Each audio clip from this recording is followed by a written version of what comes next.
Hello बच्चों, acid और base की केमिकल और फिजिकल प्रॉपर्टीज के बाद हमने पीएच स्केल किया था। पीएच स्केल का हमारी डेली लाइफ के अंदर इंपॉर्टेंस क्या है वो किया था। इन सब के बाद में लास्ट का जो आपका टॉपिक रहता है सेकंड चैप्टर के अंदर वो बनता है भाई आपका केमिकल्स फ्रॉम साल्ट, यानी साल्ट से हम कौन कौन से केमिकल्स प्राप्त करते हैं। तो सबसे पहले आपके इंफॉर्मेशन के लिए बता दूं कि वैसे तो साल्ट से बहुत सारे केमिकल्स तैयार किए जाते हैं, लेकिन मेनली यहाँ इस चैप्टर के अंदर जो हम पढ़ने वाले हैं वो केवल और केवल 5 टाइप के प्रोडक्ट होंगे भैया, केमिकल्स होंगे जिनके बारे में हम स्टडी करेंगे। पहला है आपका सोडियम हाइड्रोक्साइड, दूसरा रहेगा आपका ब्लीचिंग पाउडर, तीसरा रहेगा वॉशिंग सोडा, फोर्थ रहेगा बेकिंग सोडा और फिफ्थ रहेगा आपका भी प्लास्टर ऑफ पेरिस यानी कि पीओपी। इन 5 प्रोडक्ट के बारे में पढ़ेंगे, ये होते क्या हैं, बनते क्या हैं, इनकी केमिकल रिएक्शंस क्या है, इनके साइंटिफिक नेम क्या है और इनके यूजेस कहाँ कहाँ होते हैं। एग्जाम के अंदर मेनली 2 नंबर में क्वेश्चन यहाँ से पुटअप जरूर करते हैं, ठीक है। तो सबसे पहला जो प्रोडक्ट हम तैयार करेंगे साल्ट से या केमिकल तैयार करेंगे वो आपका सोडियम हाइड्रोक्साइड। क्या होता है सोडियम हाइड्रोक्साइड, बनता कैसे है भाई। सबसे पहले सोडियम हाइड्रोक्साइड का फार्मूला क्या होता है, फार्मूला होता है आपका NaOH, Na सोडियम, OH होता है आपका हाइड्रोक्साइड। तो सोडियम हाइड्रोक्साइड बनेगा कैसे भाई, कैसे तैयार किया जाएगा सोडियम हाइड्रोक्साइड। जब भी सोडियम क्लोराइड के एक्वस सॉल्यूशन में से, एक्वस सॉल्यूशन का मतलब क्या है कि मेरे पास पानी है और पानी के अंदर मैंने NaCl डाल दिया भाई, ठीक है, यानी पानी के अंदर मैंने नमक मिला दिया सोडियम क्लोराइड। तो ये जो तैयार हुआ सॉल्यूशन आपका ये हुआ भाई aqueous solution of sodium chloride, ठीक है। तो सोडियम क्लोराइड के एक्वस सॉल्यूशन में से जब आप करंट पास करवाओगे, यानी कि NaCl पानी था मेरे पास, पानी के अंदर मैंने NaCl घोल लिया और उसमें से जब मैं करंट पास करवाऊंगा तब मुझे जो प्रोडक्ट मिलेगा वो कहलाएगा आपका सोडियम हाइड्रोक्साइड। एक तो बनेगा सोडियम हाइड्रोक्साइड, दूसरा बनेगा भाई आपका एक हाइड्रोजन गैस रिलीज होगी वहां से और एक रिलीज होगी क्लोरीन गैस, ठीक है। तो जब भी सोडियम क्लोराइड के जलीय विलयन में से कह दूं मैं, या जब सोडियम क्लोराइड को पानी के अंदर घोला जाता है और उसके अंदर से जब हम करंट पास करवाते हैं, इलेक्ट्रिसिटी पास करवाते हैं, तब हमें मिलता है सोडियम हाइड्रोक्साइड यानी कि NaOH और साथ में मिलेगी हाइड्रोजन गैस और क्लोरीन गैस, ठीक है भाई। इसका एक दूसरा नाम भी होता है भाई, कास्टिक सोडा भी बोल देते हैं इसको, NaOH को कास्टिक सोडा भी बोल देते हैं। अब इसका जो केमिकल रिएक्शन रहेगी वो क्या रहेगी भाई, केमिकल रिएक्शन ये आपका NaCl हो गया प्लस H2O, यही है आपका aqueous solution of sodium chloride. Aqueous solution का मतलब क्या है कि पानी के अंदर कुछ घोल रखे हमने, सोडियम क्लोराइड को किसमें घोल दिया, पानी के अंदर। तो ये बढ़ गया आपका सोडियम क्लोराइड का एक्वस सॉल्यूशन या जलीय विलयन। इसमें से हमने करंट पास करवाया, क्या मिला आपको, सोडियम हाइड्रोक्साइड मिल गया, साथ में क्लोरीन और साथ में हाइड्रोजन। एक चीज ध्यान रखना भाई, जब भी सोडियम क्लोराइड के एक्वस सॉल्यूशन में से इलेक्ट्रिसिटी पास करवाएंगे तो यूँ तो नहीं है नहीं भाई कि किसी एक छोटे से बर्तन में वैसे पानी ले लिया और उसमें से करंट पास करवा दिया, नहीं। हमें कोई ना कोई एक ऐसा कंटेनर लेना पड़ेगा जिसके अंदर 2 इलेक्ट्रोड भी डालेंगे, एक पॉजिटिव और एक नेगेटिव, और उनको बैटरी के साथ कनेक्ट करवाएंगे, ठीक है। तो जो पॉजिटिव टर्मिनल के साथ कनेक्ट होगी वो एनोड रहेगी और जो नेगेटिव टर्मिनल के साथ कनेक्ट रहेगी वो कैथोड रहेगी। तो ये जो क्लोरीन और हाइड्रोजन कभी कभार 1 नंबर में पूछ लिया जाता है कि क्लोरीन गैस कहाँ से निकलेगी। जब आप ये सोडियम क्लोराइड के एक्वस सॉल्यूशन में से जब हमने इलेक्ट्रिसिटी पास करवाई तो 2 गैसें निकली, हाइड्रोजन और क्लोरीन। हाइड्रोजन कहाँ से निकलेगी और क्लोरीन कहाँ से निकलेगी। देखो क्लोरीन के ऊपर होता है नेगेटिव चार्ज और हाइड्रोजन के ऊपर होता है भाई पॉजिटिव चार्ज। तो ध्यान रखना, पॉजिटिव नेगेटिव के पास जाएगा, नेगेटिव पॉजिटिव के पास जाएगा। अगर मैं कहूँ जो हाइड्रोजन है उसके ऊपर पॉजिटिव चार्ज है तो क्या वो पॉजिटिव टर्मिनल के पास जाएगी, नहीं, पॉजिटिव को रिपेल करेगा। इसलिए जो हाइड्रोजन है वो ऐसी इलेक्ट्रोड से निकलेगी, उस इलेक्ट्रोड से निकलेगी जिसके ऊपर नेगेटिव चार्ज है। नेगेटिव चार्ज कौन सी पे है भाई, कैथोड पे। तो हाइड्रोजन गैस कहाँ से निकलेगी, कैथोड से निकलेगी। और क्लोरीन के ऊपर क्या है भाई, नेगेटिव चार्ज है, नेगेटिव चार्ज तो वो किसके पास जाएगी, पॉजिटिव चार्ज के पास। तो यानी जो क्लोरीन गैस होगी वो कौन सी इलेक्ट्रोड से निकलेगी, एनोड से निकलेगी, जो कि पॉजिटिव टर्मिनल के साथ कनेक्ट होगी। तो ये भाई आपका सोडियम हाइड्रोक्साइड की प्रिपरेशन क्या है, इसका नाम क्या है। अब हम बात करते हैं भाई इसके यूजेस। जो सोडियम हाइड्रोक्साइड है इसके यूज कहाँ कहाँ होते हैं। तो देखो, एक तो जो सोडियम हाइड्रोक्साइड है उसका मेनली यूज होता है, जितने भी प्रोडक्ट हम यहाँ पे बनाएंगे मेनली यूज होगा इंडस्ट्री के अंदर, उनका कहीं ना कहीं यूज होगा इंडस्ट्री के अंदर। कुछ दूसरे यूजेस रह जाते हैं तो और कहीं भी ऐसी फील्ड रह जाती हैं जहाँ पर उनका उपयोग होता है, लेकिन इंडस्ट्री के अंदर तो उनका यूज होता ही होता है। तो NaH का जो यूज होता है मेकिंग सोप इंडस्ट्री, जो साबुन फैक्ट्रियाँ होती हैं, साबुन के जो उद्योग होते हैं, वहाँ पे साबुन बनाने के अंदर किसका यूज किया जाता है भाई, सोडियम हाइड्रोक्साइड का। दूसरा जो जैसे पेंट किसी लोहे के ऊपर जंग लग रहा है, मान लीजिए कोई व्हीकल अपना, और उसके ऊपर जंग लग गया, हमें पेंट करवा के लेके आना है, उसके ऊपर पेंट करवाए, तो उससे पहले उस जो जंग लग गया वो उसको उतारा जाता है भाई। और वो किसका सॉल्यूशन होता है, वो कास्टिक सोडा होता है या सोडियम हाइड्रोक्साइड का सॉल्यूशन पहले उस जंग को या उस रस्ट को वहाँ से हटाने के लिए इसका यूज किया जाता है। तो पहला यूज तो NaOH का सोप इंडस्ट्री के अंदर होगा। दूसरा जो जंग वगैरह लग जाता है लोहे के ऊपर, उस जंग को हटाने के लिए, उसकी सरफेस से रिमूव करने के लिए भी हम सोडियम हाइड्रोक्साइड का यूज करेंगे। उसके बाद जो क्लोरीन गैस यूज हो रही है, इनका भी तो यूजेज होगा ना कोई तो उपयोग यहाँ क्लोरीन गैस का भी होगा। तो ये जो क्लोरीन यहाँ से प्रोड्यूस हो रही है, ये क्लोरीन गैस एक तो आपका काम आएगी ब्लीचिंग पाउडर बनाने में। कैसे काम आएगी आगे पढ़ेंगे। एक तो काम आएगी ब्लीचिंग पाउडर बनाने में, दूसरा जो पानी के अंदर कीटाणु होते हैं, जम्स होते हैं, उन कीटाणुओं को मारने के लिए होती है ना भाई, क्लोरीन टैबलेट भी आती है, क्लोरीन का पाउडर भी आता है, क्लोरीन गैस भी पास करवाई जाती है कि पानी के अंदर जो कीटाणु होते हैं उनको खत्म किया जा सके और पानी को शुद्ध किया जा सके। तो वाटर को प्योरीफाई करने के लिए क्लोरीन गैस का यूज किया जाता है। हाइड्रोजन गैस का यूज किया जाता है इंडस्ट्री के अंदर एज ए फ्यूल, वही ईंधन के रूप में हाइड्रोजन का उपयोग किया जाता है। तो ये था आपका पहला केमिकल्स जो कि साल्ट से हम तैयार करते हैं, और नाम है इसका सोडियम हाइड्रोक्साइड। बनेगा कैसे, ये इसकी रिएक्शन क्या है, इसका नाम क्या है और इसके यूजेज क्या है, ये है आपके भाई पहला केमिकल्स सोडियम हाइड्रोक्साइड। अब उसके बाद जो आएगा वो आएगा आपका ब्लीचिंग पाउडर। उसके बाद आता है भाई आपका ब्लीचिंग पाउडर, यानी सोडियम हाइड्रोक्साइड के बाद जो दूसरे नंबर पे हमने साल्ट से केमिकल तैयार किया उसका नाम है ब्लीचिंग पाउडर। ये इसका कॉमन सा नाम है ब्लीचिंग पाउडर। अगर हम इसके केमिकल नेम की बात करें तो इसका जो फॉर्मूला होगा वो रहेगा CaOCl2, Ca कैल्शियम, O से ऑक्सीजन और Cl2 से बनेगा आपका क्लोराइड। तो इसका जो केमिकल नेम रहेगा वो क्या रहेगा भाई, कैल्शियम ऑक्सी क्लोराइड, CaOCl2, ये ब्लीचिंग पाउडर का फार्मूला है और कैल्शियम ऑक्सी क्लोराइड इसका केमिकल नाम हुआ। ठीक है, अब ये तैयार कैसे होगा, देखो एक तो होता है आपके पास भुजा हुआ चूना और एक होता है बिना भुजा हुआ चूना। मतलब सीधा जो चूना होगा आपके पास, जो चूने का पाउडर होगा वो होता है CaO, कैल्शियम ऑक्साइड। ठीक है, और उसके अंदर अगर हमने पानी डाल दिया तो वो बन जाता है, वो पहले होता है बिना भुजा चूना, और जब हमने पानी डाल दिया, सीधी सी बात है आग के अंदर पानी डालेंगे तो आग तो बुझेगी ना, तो वही बात है चूने के अंदर पानी डाल दिया, चूना बुझ गया और उसका नाम होगा भाई भुजा हुआ चूना। इसको बोलते हैं स्लैग्ड लाइम। फार्मूला क्या है, कैल्शियम CaOH होल ट्वाइस, नाम रहेगा कैल्शियम हाइड्रोक्साइड। तो जब भी स्लैग्ड लाइम में या कह दूं बुझे हुए चूने में से जब हम क्लोरीन गैस पास करवाते हैं तब हमें मिलता है कैल्शियम ऑक्सी क्लोराइड, यानी ब्लीचिंग पाउडर मिलेगा और साथ में मिलेगा वाटर। समझ आ गई भाई। तो मेथड ऑफ प्रिपरेशन क्या रहेगा कि जब भी आप क्लोरीन गैस पास करवाते हो बुझे हुए चूने में से CaOH whole twice calcium hydroxide में से जब आप क्लोरीन गैस पास करवाते हो तब आपको मिलता है भाई ब्लीचिंग पाउडर और साथ में रिलीज होगा वाटर। ये इसकी केमिकल रिएक्शन रहेगी। ये आपका स्लैग्ड लाइम का फार्मूला है, क्लोरीन गैस पास करवाई, ये बन गया आपका ब्लीचिंग पाउडर और यहाँ आपका क्या होगा भाई वाटर। बात आती है इसके बाद इसका यूज कहाँ कहाँ होता है। जो ब्लीचिंग पाउडर यहाँ बन रहा है उसका यूज होता है भाई जो क्लॉथ इंडस्ट्री होती है, कपड़ा उद्योग जो होता है, वहाँ पे कपड़ों में ब्लीचिंग करने के लिए इसका यूज किया जाता है बड़े लेवल के ऊपर। ठीक है, अलग अलग टाइप के कपड़े होते हैं, कॉटन्स वगैरह होते हैं, उनके अंदर ब्लीचिंग करने के लिए इसका यूज किया जाता है, डाई करने के लिए इसका यूज किया जाता है।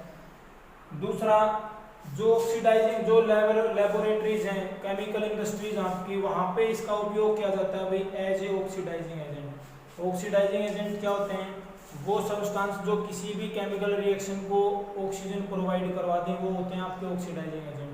तो इसको एक ऑक्सीडाइजिंग एजेंट के रूप में भी इसका इस्तेमाल किया जाता है इंडस्ट्री के अंदर, केमिकल इंडस्ट्री के अंदर।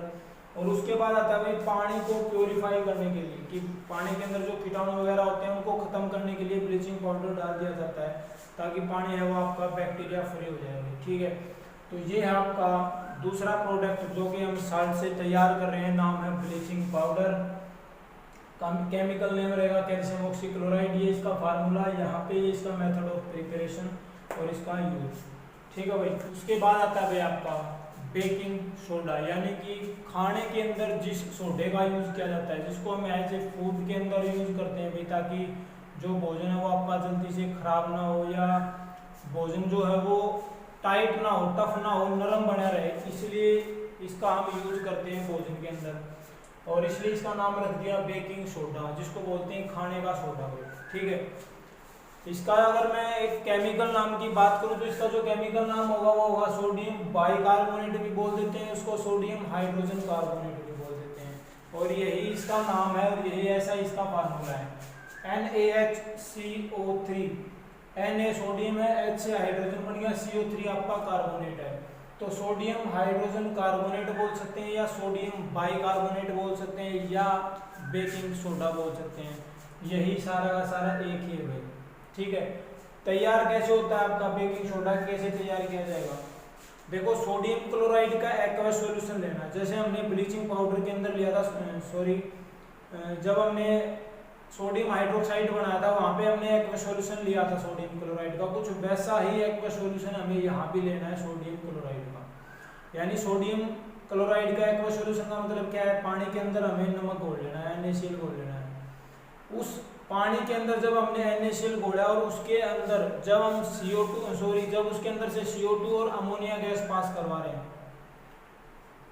पानी के अंदर हमने NaCl डाल दिया, उसको मिला लिया, उसमें से जब हम CO2 और जब अमोनिया गैस पास करवा रहे हैं, तब हमें जो बाई प्रोडक्ट बनेगा वो प्रोडक्ट रहेगा आपका सोडियम हाइड्रोजन कार्बोनेट, और साथ में निकलेगा भाई अमोनियम क्लोराइड NH4Cl2।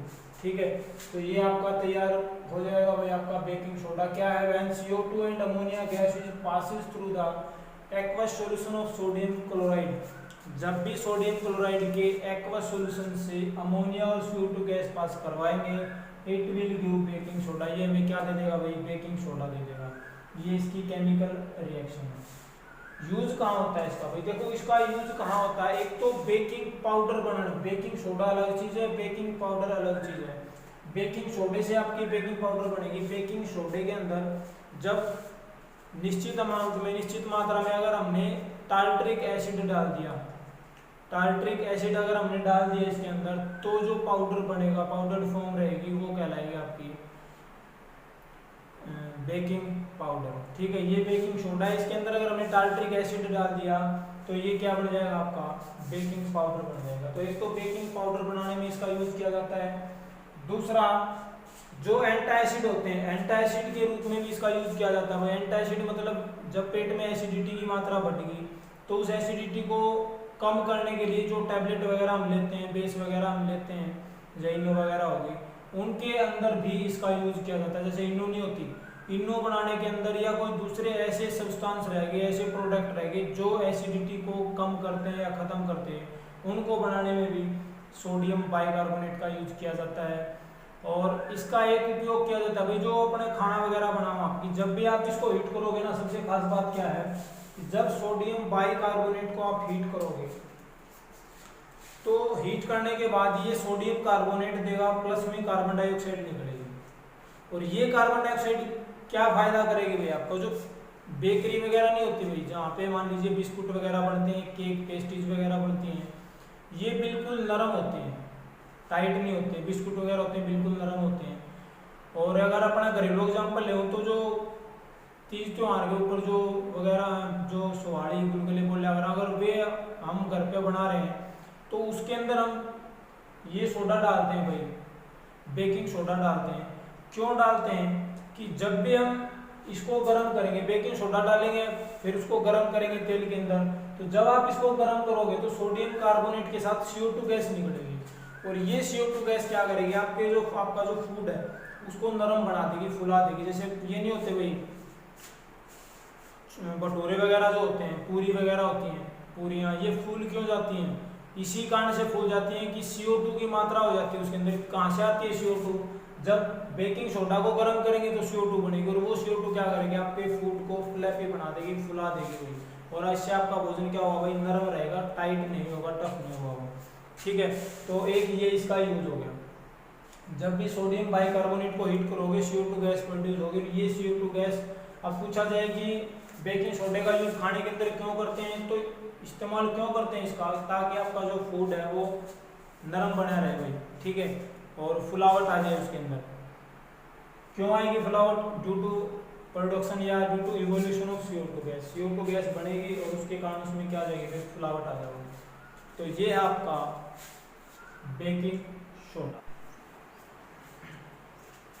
उसके बाद आता है भाई आपका वॉशिंग सोडा। वॉशिंग सोडा क्या है भाई, जिसको बोलते हैं धोने का सोडा या दावन सोडा बोल देते हैं। जैसे बेकिंग सोडा था खाने का सोडा, वैसे ही वॉशिंग सोडा, वॉश मीन्स धोना, तो ये धोने का सोडा भाई। जो धोने के लिए, कपड़े धोने के लिए, या कोई भी क्लीनिंग एजेंट बनाना, आपको साफ सफाई के लिए कोई भी ऐसी चीज़ बनानी है, उसके अंदर इसका यूज होता है भाई, और ये इसलिए नाम रख दिया इसका वॉशिंग सोडा। फार्मूले की बात करें Na2CO3.10H2O, Na2CO3.10H2O, ये इसका फार्मूला है। और अगर इसके नाम की बात करें, इसका जो रासायनिक नाम है, केमिकल नेम है, वो क्या है भाई, Na से बनेगा सोडियम, CO3 से बनेगा कार्बोनेट, सोडियम कार्बोनेट, और 10 जहाँ पे वाटर मॉलिक्यूल्स है इसलिए रख दिया डेका। और हाइड्रेट क्यों रख दिया, क्योंकि वाटर मॉलिक्यूल के लिए हाइड्रेट यूज किया, 10 के लिए डेका यूज किया। तो इसका जो केमिकल नेम बना वो क्या बना भाई, रासायनिक नाम क्या बना इसका, sodium carbonate Deka hydrate, sodium carbonate Deka hydrate, Na2CO3.10H2O। ठीक है, ये इसका नाम और फार्मूला हो गया। अब ये बनेगा कैसे? सोडियम कार्बोनेट है हमारे पास, जब हमने जो बेकिंग सोडा था उसको गर्म किया, तो बेकिंग सोडे को गर्म करने पे मिला हमें सोडियम कार्बोनेट मिला था, CO2 मिली थी और वाटर मिला था। तो ये जो सोडियम कार्बोनेट हमें मिला है, इसको अगर हमने रिएक्ट करवा दिया, ये इसके अंदर 10 मॉलिक्यूल्स ऑफ वाटर डाल दिए, 10 वाटर मॉलिक्यूल्स ऐड कर दिए इसके अंदर, तो जो हमें नया प्रोडक्ट बनेगा वो कहलाएगा आपका सोडियम कार्बोनेट डेकाहाइड्रेट, यानी कि वॉशिंग सोडा। कैसे बनेगा? सोडियम कार्बोनेट के अंदर 10 मॉलिक्यूल्स पानी के ऐड कर दो। सोडियम कार्बोनेट के अंदर 10 वाटर मॉलिक्यूल अगर हमने ऐड कर दिए तो वो बन जाएगा आपका washing soda.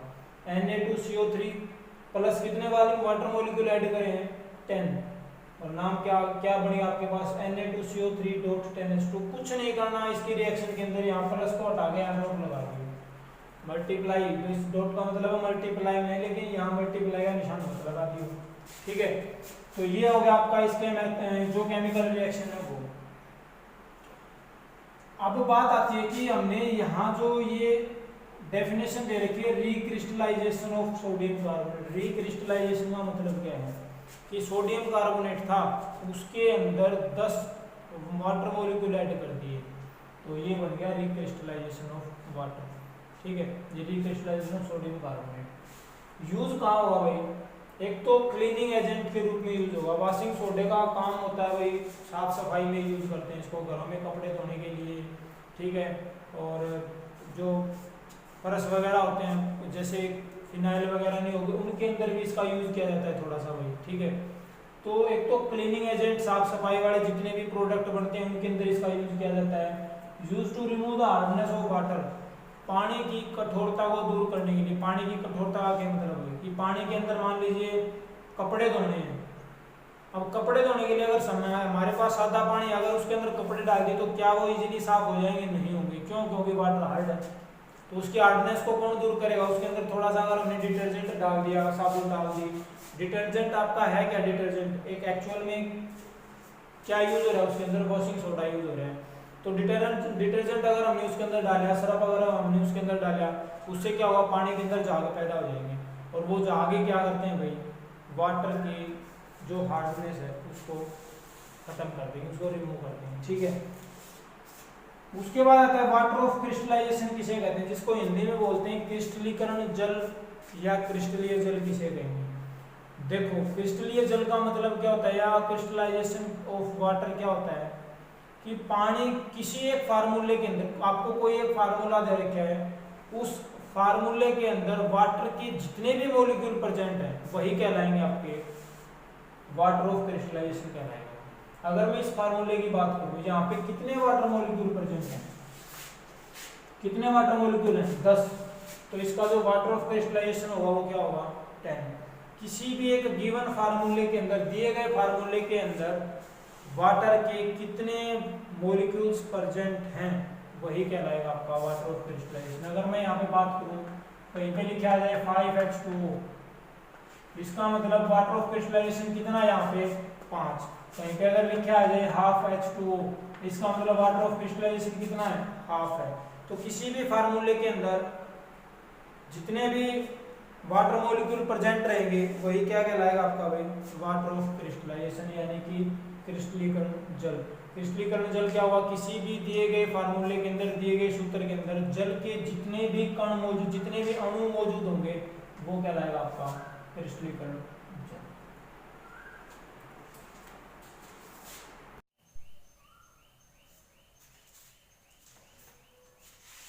Chemicals from salt में आपका जो उसके बाद सबसे लास्ट नंबर पे जो प्रोडक्ट आता है या जो सबसे लास्ट में जो हम केमिकल्स तैयार कर रहे हैं इस चैप्टर के अंदर, वो है भाई आपका प्लास्टर ऑफ पेरिस। इसकी खोज जो है वो पेरिस के अंदर हुई थी, इसलिए इसको नाम रख दिया गया भाई plaster of Paris. Short form है इसकी POP। फार्मूला क्या रहेगा इसका CaSO4 डॉट हाफ H2O, यानी CaSO4 तो होगा, उसके साथ में हाफ मॉलिक्यूल्स हैं वो वाटर के अगर हमने ऐड कर दिए तो वो बन जाएगा आपका भाई POP, यानी कि प्लास्टर ऑफ पेरिस। ये जो प्लास्टर ऑफ पेरिस का जो फार्मूला हमने देखा, इसका एक केमिकल नाम भी है भाई, रासायनिक नाम क्या रहेगा इसका कैल्शियम सल्फेट हेमीहाइड्रेट। देखो Ca से कैल्शियम बन गया, SO4 हो गया आपका सल्फेट, हाइड्रेट किसके लिए लगा रहे हैं वाटर के लिए, वाटर मॉलिक्यूल के लिए। कितने वाटर मॉलिक्यूल्स हैं, अगर यहाँ पे हाफ वाटर मॉलिक्यूल्स हैं तो हमने लगा दिया हेमी, अगर यहाँ पे 2 होते तो हम लगा देते डाई, 3 होते तो लगा देते ट्राई हाइड्रेट। ठीक है भाई, तो ये ध्यान रखना, जैसे जिप्सम का जो फार्मूला करेंगे वहां पे 2 आएगा या 2H2, तो वो होगा आपका डाई हाइड्रेट। तो अगर इसके रासायनिक नाम की बात की जाए तो कैल्शियम सल्फेट हेमीहाइड्रेट या कैल्शियम सल्फेट अर्ध हाइड्रेट इसका नाम होगा भाई। उसके बाद इसकी प्रिपरेशन कैसे होगी, कैसे तैयार करेंगे, आपकी जो POP है उसको कैसे तैयार करेंगे। देखो हमारे पास जिप्सम है, जिप्सम के अंदर क्या होता है भाई 2 वाटर मॉलिक्यूल्स प्रेजेंट होते हैं, और जब उस जिप्सम को हम गर्म करेंगे 373 केल्विन के ऊपर कह लो या मैं कहूँ 100 डिग्री सेल्सियस के ऊपर, जब हम उस जिप्सम को गर्म करते हैं तो गर्म करने के बाद क्या होगा, इस टेम्परेचर के ऊपर हाफ वाटर मॉलिक्यूल्स ही बचेंगे इसके अंदर, बाकी जो तीसरा हिस्से के जो वाटर मॉलिक्यूल्स रहेंगे वो आपके इवेपोरेट हो जाएंगे भाई, भापण के ऊपर चले जाएंगे इन्वायरमेंट के अंदर। तो ये जो उसके बाद जब कुछ वाटर मॉलिक्यूल्स हैं वो लूज कर देगा आपका जिप्सम, तो उसके बाद जो प्रोडक्ट आपका बचेगा वो बचेगा भाई POP। यानी जब भी जिप्सम को 373 केल्विन तापमान के ऊपर गर्म किया जाता है या 100 डिग्री सेल्सियस टेम्परेचर पे गर्म किया जाता है, तो ये अपने कुछ वाटर मॉलिक्यूल्स को लूज कर देगा, इवेपोरेट कर देगा, और उसके बाद जो प्रोडक्ट बचेगा वो होगा आपका भाई प्लास्टर ऑफ पेरिस। ये आपका जिप्सम है, 373 केल्विन पे गर्म किया, यहाँ देखो हाफ वाटर मॉलिक्यूल्स तो यहाँ बच गया, और उसके बाद जो 1 से 1/2 वाटर मॉलिक्यूल्स थे वो बाहर निकल के इवेपोरेट हो गए। तो ये जो बचा आपका ये क्या है आपका प्लास्टर ऑफ पेरिस है। अगर जिप्सम का फार्मूला पूछा जाए तो CaSO4 डॉट 2H2, ज्यादा फर्क नहीं है, यहाँ पे 2H2 है वहां पे हाफ H2 था, हाफ H2 था इसलिए नाम रख दिया कैल्शियम सल्फेट हेमीहाइड्रेट, और यहाँ 2 वाटर मॉलिक्यूल्स प्रेजेंट हैं इसलिए नाम रख दिया कैल्शियम सल्फेट डाईहाइड्रेट। ठीक है भाई, एक चीज और ध्यान रखना भाई, अगर आपसे पूछा जाए यहाँ इसका वाटर ऑफ क्रिस्टलाइजेशन कितना है, तो यहाँ water of crystallization half water molecules हैं, यहाँ water of crystallization 2 water molecules present हैं इसके। ठीक है, तो ये था आपका POP, इसकी फॉर्मेशन। अब इसके यूजेज आते हैं, जो प्लास्टर ऑफ पेरिस है वो यूज कहाँ किया जाता है। तो देखो प्लास्टर ऑफ पेरिस का जो यूज है वो अगर डॉक्टर के पास जैसे हड्डियां वगैरह में कहीं पे फ्रैक्चर हो गया, तो उस फ्रैक्चर के कारण क्या होगा भाई, जब डॉक्टर वो प्लास्टर लगाता है तो वो एक्चुअल में होता क्या है, वो एक पीओपी होता है भाई, और उसके अंदर थोड़ा सा जब पानी मिला दिया जाता है तो वो जिप्सम बन जाती है और बहुत ज़्यादा मात्रा में कठोर हो जाता है वो, क्योंकि जिप्सम बहुत ज़्यादा कठोर होती है। वो जब उसके अंदर पानी मिलाएंगे तो वो जिप्सम बन जाएगी और कुछ टाइम के बाद वो बिल्कुल टाइट हो जाएगा भाई, तो हाथ आपका इधर उधर हिलेगा नहीं, जो हड्डी में फ्रैक्चर हो रहा है वो वहीं पे सेट हो जाएगा। तो एक तो डॉक्टर्स के द्वारा प्लास्टर बनाने में इसका उपयोग किया जाता है। दूसरा, जो घरों की डेकोरेशन वगैरह होती है, छतों के ऊपर छतों के अंदर डेकोरेशन करवाते हैं, घर के अंदर जो छत होती है अपनी ऊपर वाली साइड में नीचे वाली साइड जो डेकोरेशन करवाते हैं, डेकोरेट करवाते हैं, या दीवारों को चिकना करवाते हैं, स्मूथनेस प्रोवाइड करवाने के लिए दीवारों को, वहाँ इनका उपयोग किया जाता है भाई। उसके बाद जो खिलौने वगैरह हैं, मूर्तियाँ वगैरह हैं, इनको एक सुंदर रूप देने के लिए, खिलौने बनाने के लिए भी आपका पीओपी का उपयोग किया जाता है भाई। तो ये कुछ यूजेज हैं प्लास्टर ऑफ पेरिस के, ठीक है। ये था भाई आपका chapter acid base and salt. Acid की फिजिकल और केमिकल प्रॉपर्टीज क्या थी वो कर लिया हमने, बेस की फिजिकल और केमिकल प्रॉपर्टीज क्या थी, ठीक है। उसके बाद पीएच स्केल किया हमने, पीएच स्केल का हमारे डेली लाइफ के अंदर क्या इंपॉर्टेंस है पीएच का, और उसके बाद केमिकल्स फ्रॉम साल्ट, ये हमने कर लिए। इसके बावजूद अगर कोई डाउट रहता है तो पूछ सकते हैं, अदरवाइज मेरी तरफ से चैप्टर कंप्लीट है, ठीक है भाई। Thank you.